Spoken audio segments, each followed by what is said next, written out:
মা গো কোথায় এসেছি রে? হেমা সোটা না আছে মা হেমা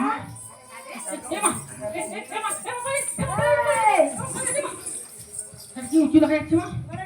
সেটা কি উঁচু দেখা যাচ্ছে? এগুলো হচ্ছে নদীর ঢেউ। মা ওগুলো নদীর ঢেউ ঢেউ। মা একটা কি কালিয়াটা মা? এগুলো হ্যাঁ এগুলো উঁচু নিচু নিচু নিচু পাথর। আচ্ছা আচ্ছা পাথরটা না মা? এরে মা গো মুই কইছি মা এটা কি অত বড় উঁচা দেখা যায় কোনদিন বাপের কালে দেখিনি মা। এরা পাথর। এইটা মা কি সব ঘরে ঘরে পাথর। এইটা সব ঘরে ঘরে আর ঘাট মা? এরা ঘরে ঘরে আমি দেখি। এরা হচ্ছে ভ্রমণের ঘাট। ওটা ভ্রমণিয়ার ঘাট। এখানে কি করবো বল দেখি? এইখানে মাকে পুতবো আমরা। পুতবো কি এখানে মাঝি দুজনে স্নান করবো। মাঝি দুজনে স্নান করবো। তারপরে দাসিনী স্নান করে মায়ের পুজো করে বাড়ি যাবো। মায়ের পূজা করে বাড়ি চলে যাবো তাই তো মা? হ্যাঁ রে। ঠিক আছে চলো। তেল সবই এনেছি তো? হ্যাঁ মা। তাহলে সাবান মাখিয়ে দিবি কেমন? হ্যাঁ মা। ঠিক আছে।